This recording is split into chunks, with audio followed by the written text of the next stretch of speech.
Choice rich teen disrespects football star. Then he shockingly buys the entire store.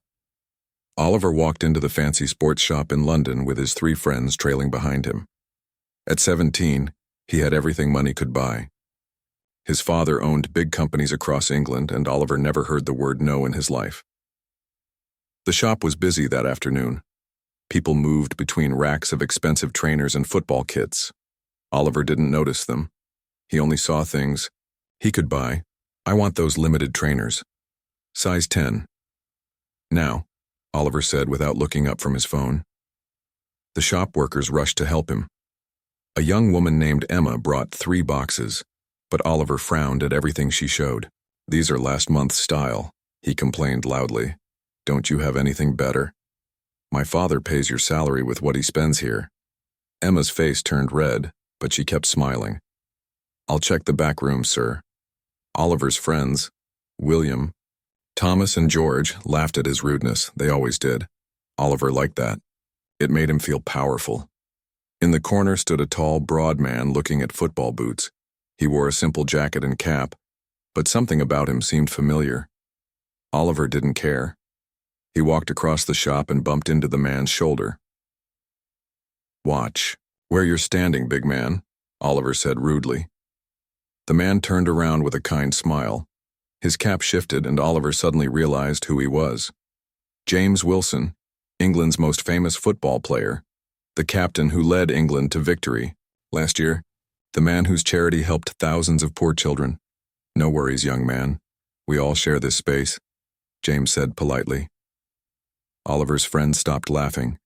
William tugged at Oliver's sleeve and whispered, That's James Wilson. Be careful. But Oliver wasn't used to being careful. He was used to being in charge. Instead of saying sorry, he made things worse. Whatever. Don't you have somewhere else to be, like filming another cheap advertisement? The shop went quiet. Emma, returning with more shoe boxes, stopped in her tracks. The manager, Robert, moved quickly toward them, worry on his face. James just smiled, but his eyes showed disappointment. He'd met boys like Oliver before, boys who had everything except what really mattered. Enjoy your shopping, James said simply. He put the boots back on the shelf and walked toward the door. Robert hurried after him. Mr. Wilson, please accept our apologies. That young man doesn't represent our shop. James patted Robert's shoulder.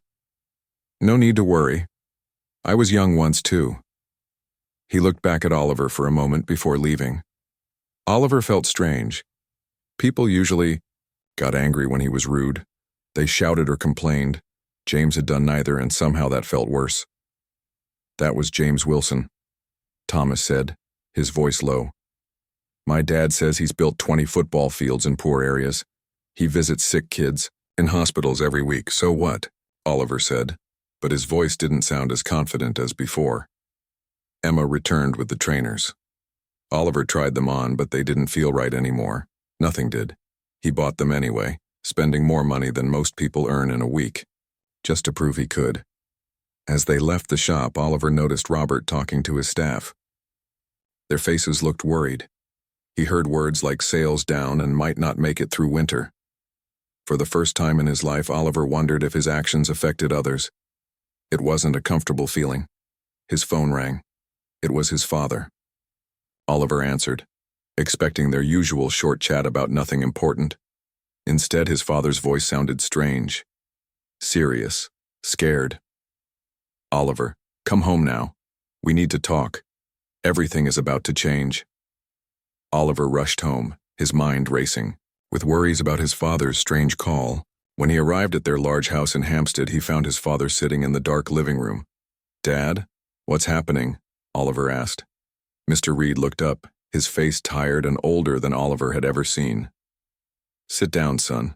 Our company is in trouble. Big trouble. Mr. Reed explained that his business partner had been stealing money for years. Now everything was frozen while the police investigated. Their credit cards would stop working tomorrow.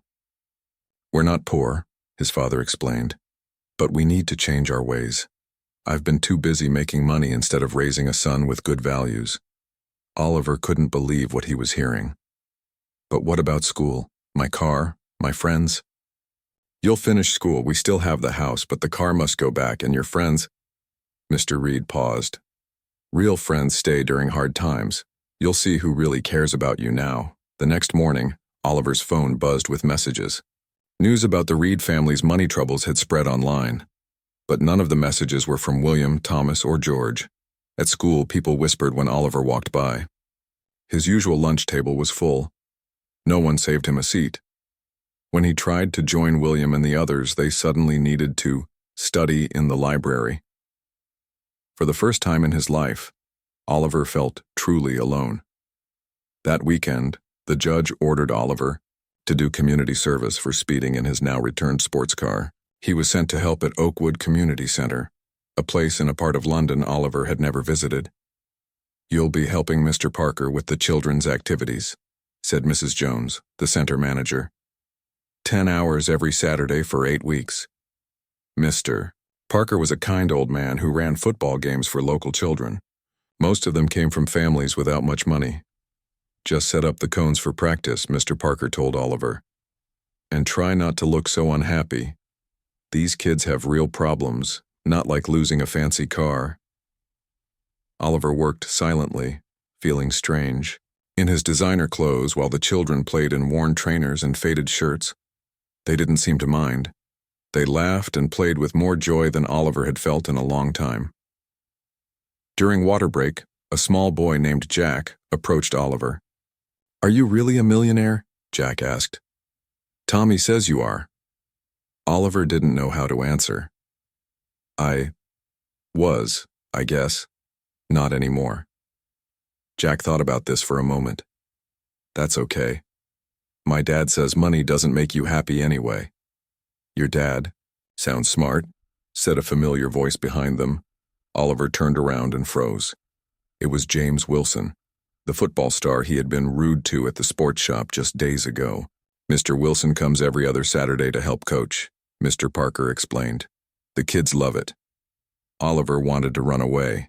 He felt his face turn red with shame. But before he could move, James walked right up to him. "Good to see you again, young man," James said, offering his hand to shake. His voice was warm, showing no sign of anger about their last meeting. Oliver hesitantly shook James's hand.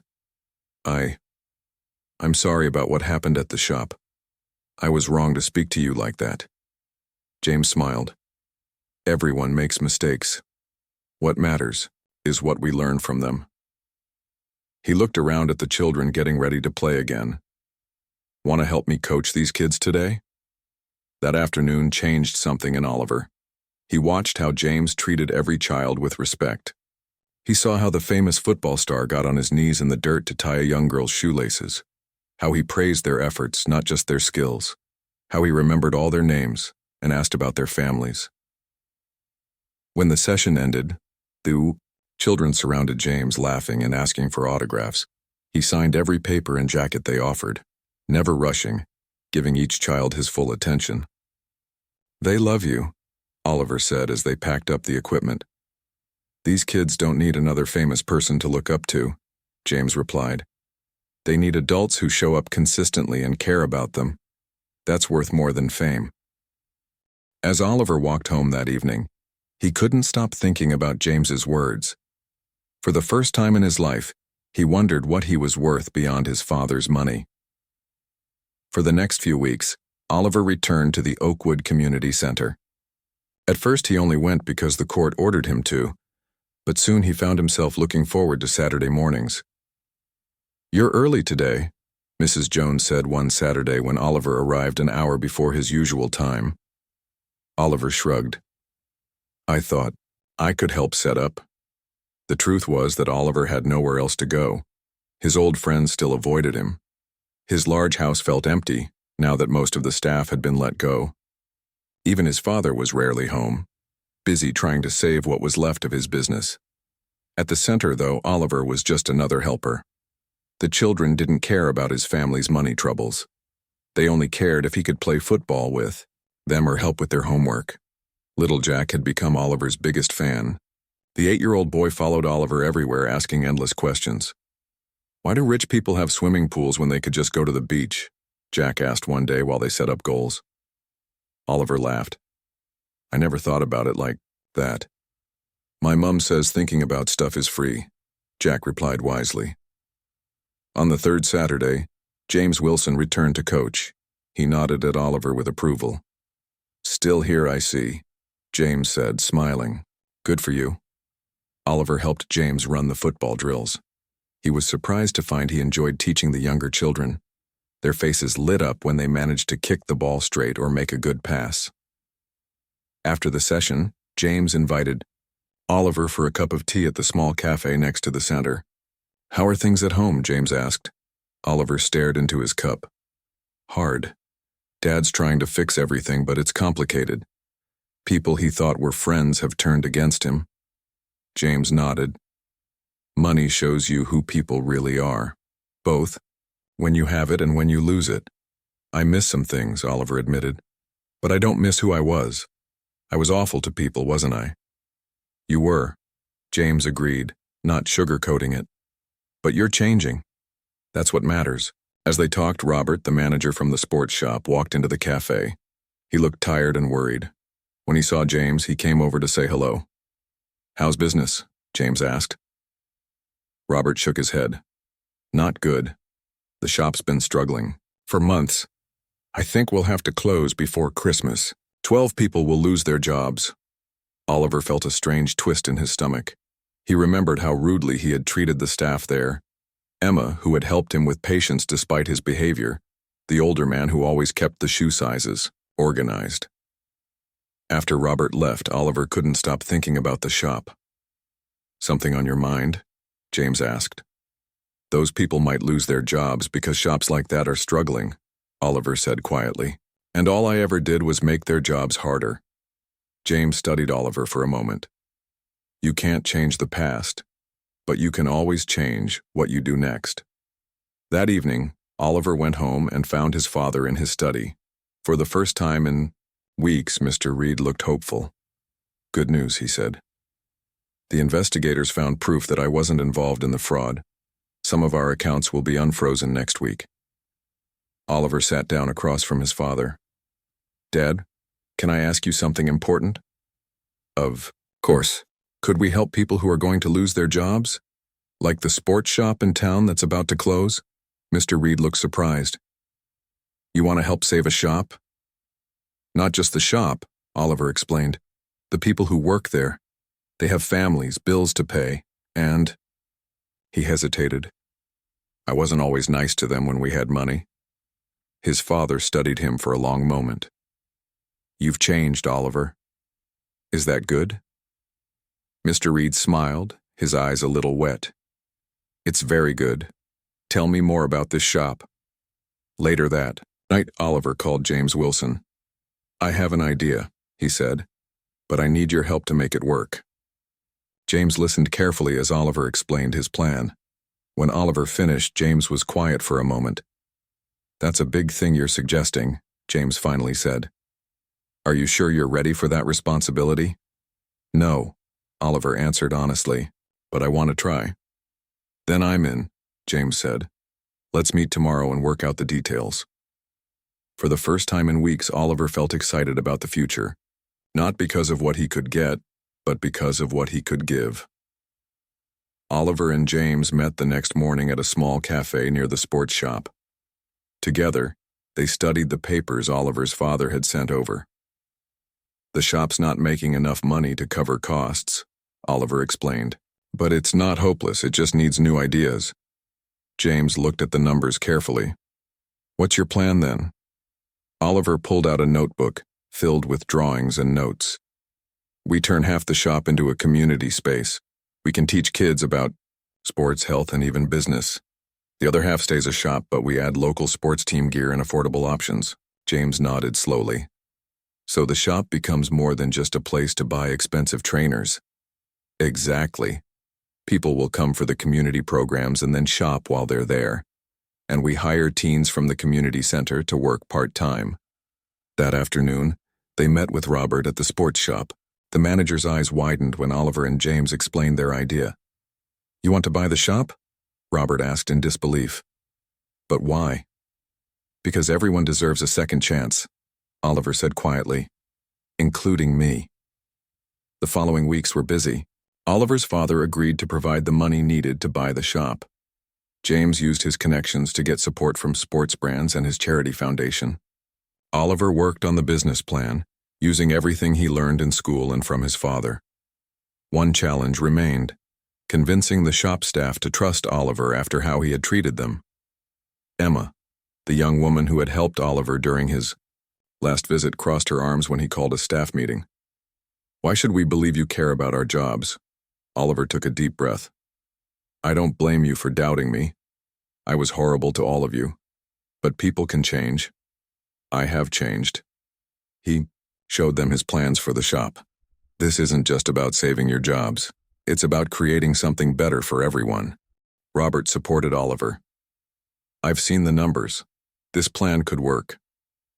Slowly, the staff began to warm up to the idea.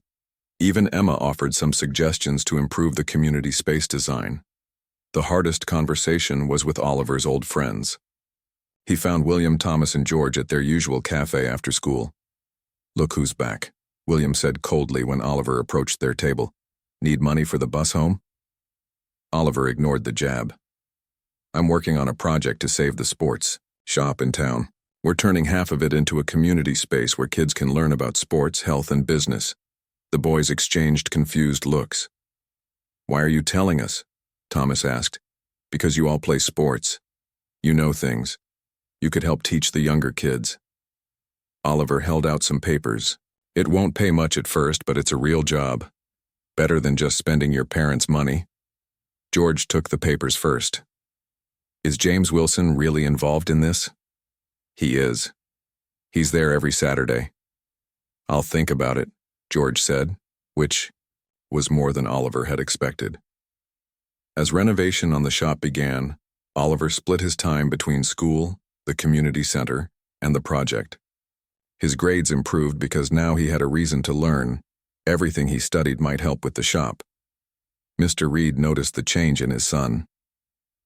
One evening he found Oliver asleep at the kitchen table, surrounded by business books and budget spreadsheets. "Wake up, son," he said gently. "Time for bed." Oliver blinked sleepily. "Did I tell you Jack's going to cut the ribbon at the opening? He's never been to a shop opening before." Mr. Reed smiled. "You've come a long way, Oliver. I'm proud of you." "I'm not done yet." Oliver yawned. "We still have so much to do before opening day." "I know, but what you've already done, the person you're becoming, that's the most important part." Oliver smiled as he headed upstairs to bed. For the first time, he felt truly rich, not because of what he had, but because of what he was giving. Opening day arrived with perfect autumn weather. A small crowd gathered outside the newly renovated shop. The sign above the door now read, "Community Sports Hub with Powered by Reed and Wilson" in smaller letters underneath. Oliver stood nervously behind the ribbon stretched across the entrance. Next to him, James looked calm and confident as always. Oliver's father waited with the other guests, his face showing pride that had nothing to do with money. Little Jack bounced excitedly at Oliver's side, holding the large scissors carefully with both hands. "Are there free sweets inside?" Jack whispered to Oliver. "Better than sweets," Oliver whispered back. "There's a future." Robert, still the shop manager but now with a new title, community director, stepped forward to speak. 2 months ago we thought this shop would close. 12 people would lose their jobs. A small part of London would lose a business that has been here for 20 years. Robert looked at Oliver and James. Then these two gentlemen came with an idea that was about more than just saving a shop. It was about building something new. Oliver scanned the crowd. He saw Emma and the other staff members, all wearing new uniforms with the Community Sports Hub logo. He saw Mrs. Jones from the community center with some of the regular children, and to his surprise, he saw George and Thomas standing at the back. They gave him small nods. "Now," Robert continued, "I'd like to invite our special guest, Jack Williams, to cut the ribbon." Jack stepped forward, importantly holding the scissors high for everyone to see. The crowd clapped and cheered as he cut the ribbon with Oliver's help. Inside, people gasped as they saw the changes.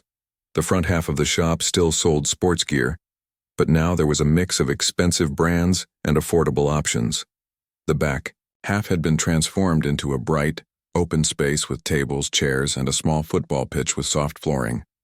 "This is the community space," Oliver explained to a group of parents. "We'll have free classes on sports, nutrition, and even business skills for teenagers. Everyone is welcome." James led people to a wall covered with photographs of local sports heroes. Not just famous ones like himself, but ordinary people who coached children's teams or organized community races. "Our wall of inspiration," James said. "Anyone can be added to this wall. You just need to use sports to help others." Oliver found Emma setting up the cash register. "Thank you for giving this a chance," he said. "I know I didn't deserve your trust." Emma smiled. "Everyone deserves a second chance. Even rich boys who learn they're not so special after all." Oliver laughed. "I deserved that." "Yes, you did," she agreed, but her eyes were kind. "Now go enjoy your opening day." Later, as the excitement calmed down, Oliver found himself alone, with James and his father in the community space. "It worked," Oliver said, still surprised. "People actually came." "Of course they did," James replied.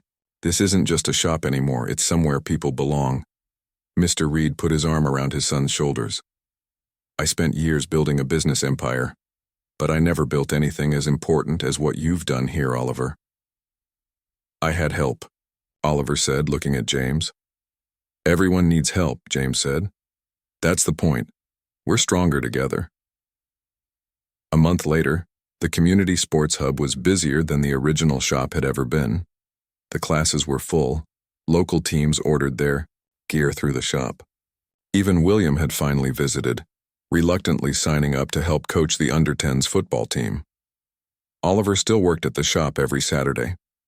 One afternoon, as he was helping a young girl find proper running shoes, taking time to listen to what she needed, not just what was expensive, he caught his reflection in the mirror. He hardly recognized himself. Not because his clothes were simpler now or because he had grown taller, but because his eyes looked different, kinder, more aware of the world around him. "Is this what you were trying to teach me that day in the shop?" he asked James later. James smiled. "You taught yourself the most important lesson, which is that the true measure of a person isn't what they have," James said. "It's what they give."